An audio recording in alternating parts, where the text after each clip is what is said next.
We often feel safe and secure in our own homes. In the modern day, security systems are more available than they've ever been. Living in the United States, you have the right to arm yourself. Hell, I keep a Louisville Slugger by the front door for whatever I might need it for. It's usually just to chase away raccoons, but still. My point is that we set up our living spaces with various means and materials to make us feel safe. That sense that we can let our guard down and focus on other things is something we might take for granted. Now, given all the skulls and chains and depictions of Lucifer all around me, it might not surprise you that I'm a huge fan of horror movies. Started in my early teens with slashers like Halloween, all the way through to absolutely underrated classics like Behind the Mask. You have no idea how much cardio I have to do. It's ridiculous. There's that whole thing of making it look like you're walking, and everybody else is running their asses off. This movie is in my all-time top 3 favorite horror movies. Among the many subgenres of horror, I think one of my favorites is the home invasion horror movie. Movies like Hush or The Strangers are among my top 10, and I think it's all due to the fact that they genuinely terrify me. I've not been authentically disturbed by even the goriest of horror movies. But with the home invasion movie, the lack of need for suspension of disbelief really gets under my skin, unnerving me in my fragile sense of safety.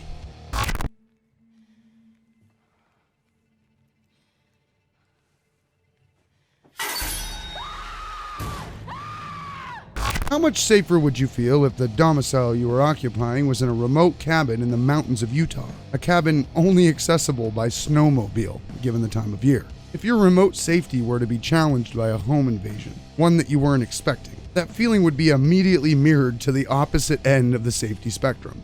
Not only were the victims of today's case not safe, they were entirely isolated deep in the woods of Oakley, Utah.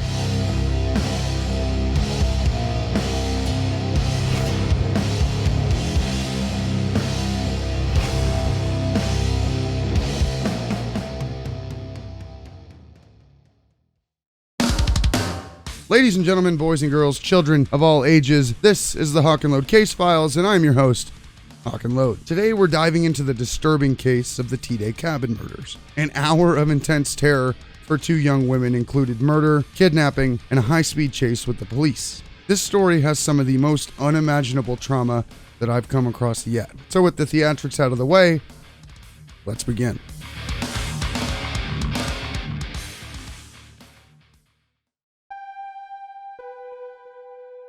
Oakley, Utah is a small rural town in the northern center of the Beehive State.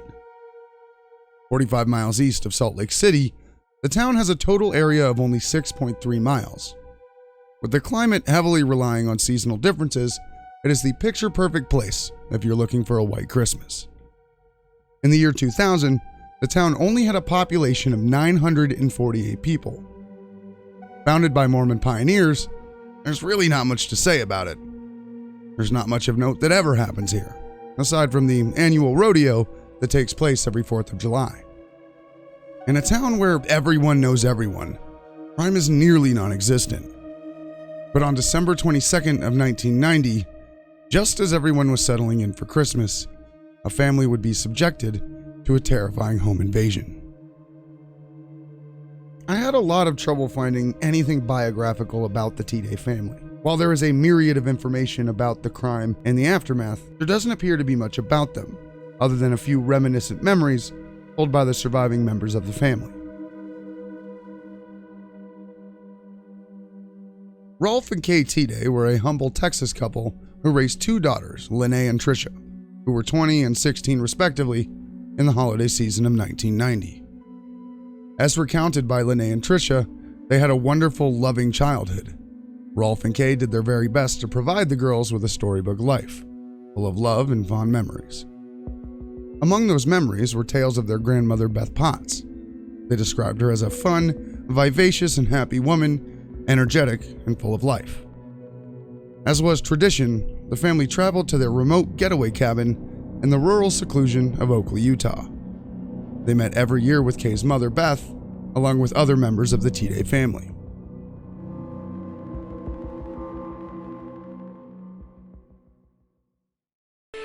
I remember turning and walking over to give my mother a hug, as I always did.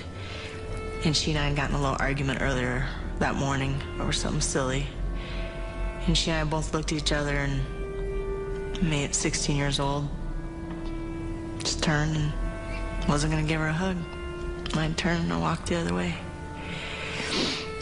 And that's the last time I saw my mom alive.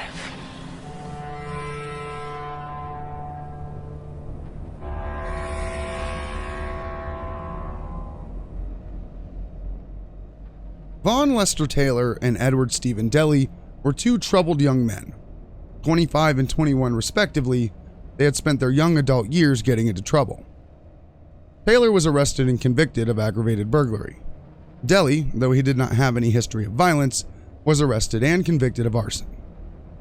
Both men served their prison stints in separate prisons, but once paroled, they were transferred into the custody of a halfway house. While the men were permitted to leave the halfway house to seek employment, they instead chose to escape by hitchhiking, making their way to the small Utah town. One of the men had a family member that owned a cabin in the area, so they were somewhat familiar with it. They decided that picking clean the cabins in the remote town, one by one, would be a great way to fund their escape from the country. The men had been in town for some time, and Deli even received help from Ralph Tiede on multiple occasions, getting his three-wheeler unstuck from the snow. Being familiar with the Tiede family, they singled them out as their next target. Coming upon the family cabin, which was named Tiede's Tranquility by Rolf, the men decided to let themselves in and see what kind of score they could net. They spent midday at the home, eating food and opening the family's Christmas presents. Picking up the family video camera, they filmed themselves getting cozy as they waited for the Tiede family to return. The story that I am about to tell you was absolutely astonishing to me. I am not a storyteller or an educated writer. I'm a white trash millennial who grew up in trailers in South Florida, who fled to Pittsburgh to be an electrician for the last decade, skipping college entirely. Mistakes were made. But what I do know is that this is a harrowing story of absolute depravity. The Tiede family has only spoken extensively to the media once, in the form of a 48-hour special that aired a few years ago. I'm going to try my best to recall the events in a comprehensive way. Hopefully I can do a better job than the absolutely terrible movie that was inspired by these events. I pray the Lord my soul to keep. If I should die before I wake, I pray the Lord my soul to take. Amen.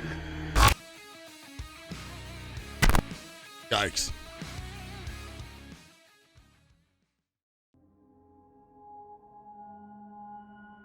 In the early afternoon of December 22nd, 1990, the trio of Kay and Lene Tiede and grandmother Beth Potts arrived at the cabin after a day of last-minute Christmas shopping.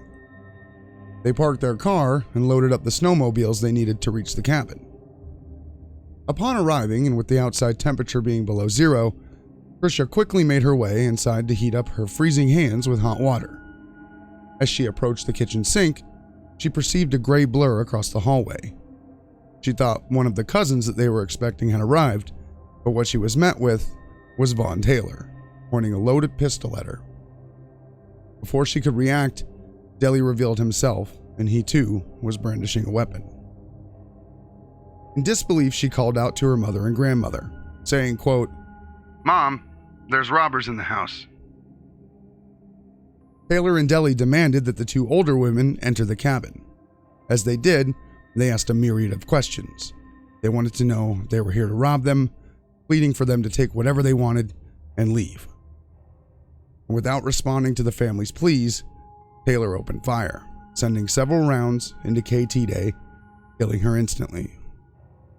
Lene, while still in shock from what she just witnessed, turned to look at her grandmother just as Taylor fired a single round into the head of Beth Potts.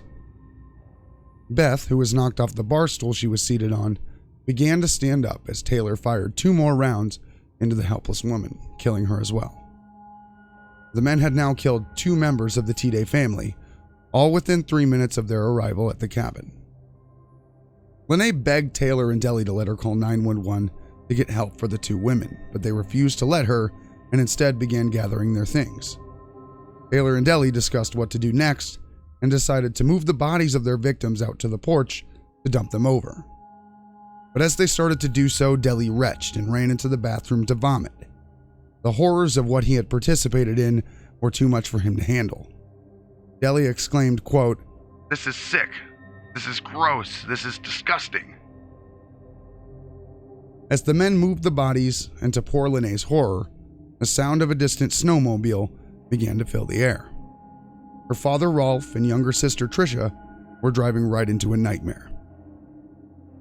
As Rolf Tiede approached his tranquil cabin, he could see a man standing on the porch with his hand around the throat of his eldest daughter. With a gun to Lene's back, the men shouted orders at Rolf from a distance, instructing him to remove his clothing and relinquish any money that he had. Rolf tossed the $105 in cash that he had at the men, and he later vividly recalled Deli putting the money in his pocket. Immediately after Rolf and Tricia entered the cabin, Taylor ordered Deli to shoot Rolf, but Deli refused. Fed up with waiting, Taylor took it upon himself and fired his gun at Rolf. The gun failed to fire twice, but on the third trigger pull, Taylor sent a round directly into the head of Rolf Tiede. Rolf lay on the ground bleeding but conscious, desperately trying to slow his breathing so that the duo thought he was dead. Taylor and Deli then discussed getting rid of the evidence.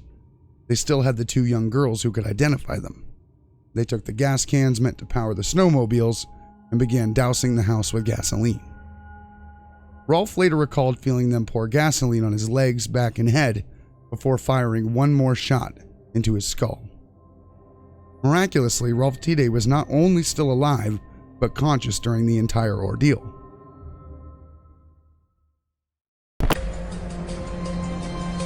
So then the other man restraining my sister pulled his gun out, pointed it at my dad, pulled the trigger once, click, no fire, twice, click, no fire.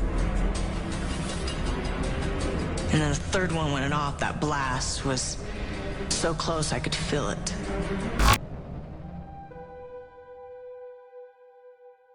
Taylor and Deli then attempted to start fires all around the home, hoping to burn away any evidence of their vicious crimes.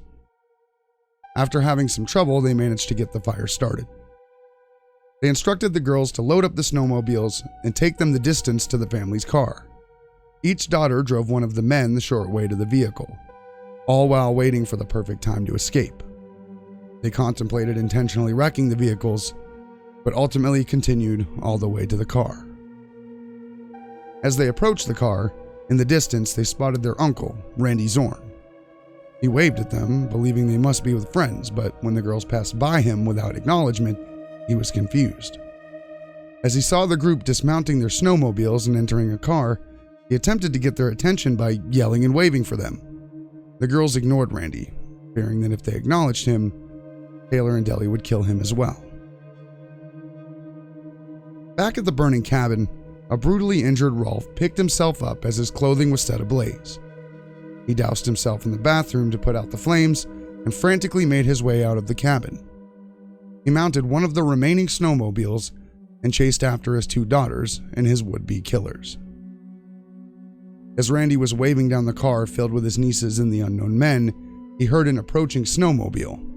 In the distance, he could tell that the rider wasn't wearing any protective winter gear, and as he got closer, he could see a man covered in blood with a severely swollen face. He reeled in horror as he came to the realization that the rider was his brother. Rolf exclaimed to his brother Randy that his wife had been killed and his daughters were kidnapped. Randy rushed Rolf to his car, leaving in search of mobile service to call police and medical to have his brother airlifted to a hospital. I don't think I need to tell you how crazy this sequence of events is. The callous killings by Taylor and the weak resolve of Deli, in contrast to Rolf Tiede's absolute badass Superman-level heroics, were such an inspiration for me to learn. I want to make sure that you, my humble viewer, know how much I appreciated Rolf's absolute superhuman-level effort to save his daughters. That is masculine energy, but the story isn't over yet. Along with Randy's calls to authorities, others had come in when the Tiede's neighbors heard shots coming from the cabin. The local authorities, as well as the neighboring police, were on the hunt for Taylor, Deli, and the girls. It took almost no time at all to find them in the remote town, and a high-speed pursuit commenced. Taylor, driving the getaway vehicle, flew down the small country roads at speeds of over 90 miles an hour, evading roadblocks, but was ultimately run off the road by one of the pursuing police cars. With the vehicle disabled, Taylor declared to Deli, quote, It's time for us to die now. to which Deli pleaded and refused. Vaughn Taylor, exiting the vehicle, drew his weapon and pointed it at the readied police officers. He wanted the cops to end him so he didn't have to deal with the consequences of his actions. A deputy fired 2 shots at him, missing him, but once Taylor realized what he was signing up for, he chickened out and surrendered. Deli surrendered without incident as well. The terrifying nightmare that Lene and Trisha Tiede were experiencing was finally over. Thinking that they had been orphaned, they were rescued and transported to safety. Roughly an hour after returning from cheerful Christmas shopping, their lives were permanently scarred.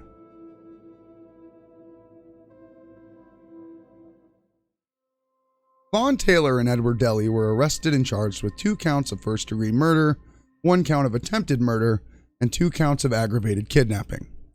Along with those charges, they faced aggravated assault, theft, arson, and failure to heed a police signal to stop. The killers, facing a mountain of charges, were poised to eat the book. Vaughn Taylor ultimately decided to plead guilty to the murders in exchange for the remaining charges being dropped.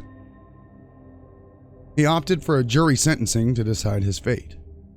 Prosecutors laid out the case, and the jury ultimately decided to sentence him to death. Twice. He made appeals, claiming to be suffering from brain damage and that he wasn't competent for the trial that he stood. Although an appeal was approved, it was overturned in 2021, and from what I can find, he's still rotting on death row. Deli, on the other hand, decided to go to trial, pleading not guilty and claiming that Taylor did all of the shooting, and Deli had only signed up for the robberies. As a result, Deli was sentenced to life in prison with the possibility of parole after 62 years. He will be 84 years old before he has a shot at freedom. Beth Potts and Kay Tiede were laid to rest a few days after Christmas of 1990. Their lives were honored in a joint ceremony. They had departed this world together. May they rest in peace.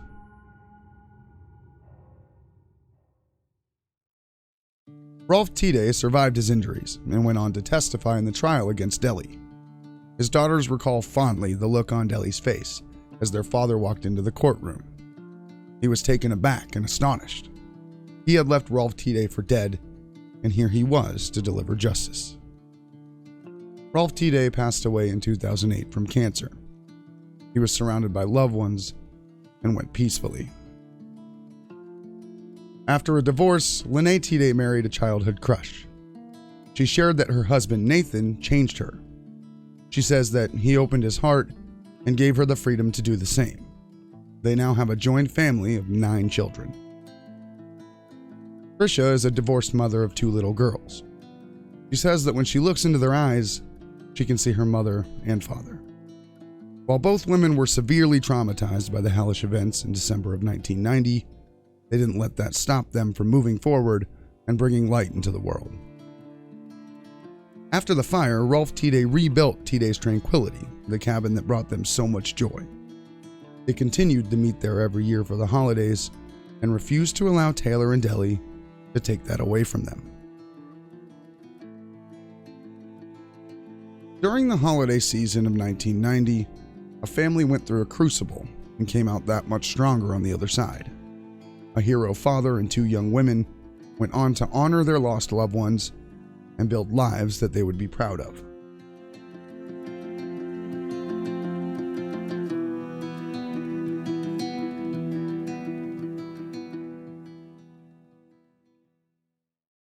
Most home invasions don't end in murder. I really want you to contemplate what an absolute statistical anomaly that this story is. A home invasion mass murder in a remote cabin located in a town with a population of less than 1,000 people. Typically, burglars just want valuables. They don't actually have any interest in hurting anyone. For Taylor and Deli to make themselves at home while waiting for the family to return, I believe that, for Taylor at least, murder was always on the agenda. To call this event senseless is an understatement. Luckily, this crazy story ends with justice. We actually go up there and enjoy family and friends, and we play and we relax, and we We bond. They're not going to take away from us the things that we love and we enjoy in our life. They took our mom, they took our grams, but that's where it ends. The cabin's magical. That, my friends, was the outrageous case of the Tiede cabin murders. It was so much more than a typical violent crime. The ability of these two men to go on an absolute reign of terror boggles my mind. I don't think I'll ever be able to comprehend how these kinds of people get to this spot. It's a shame every time I see a story like this, given how much I hold empathy and sympathy in such high regard. It really is a waste of human processing power to lack that particular protocol. Let me know what you think down in the comments. If there is a person, subject, or shit show you want me to cover next, leave them down there too. Make sure to like the video and subscribe to help little old me out. And huge shout out to my one and only patron, Reaper, who has been a patron since before we started making videos. He has been a longtime supporter of mine through all of my content creator endeavors, and I really appreciate you, man. Like, it cannot be overstated how much I appreciate that you believe in me. So it's crazy. This was the Hawk and Load Case Files. I'm your host, Hawk and Load, and until next time,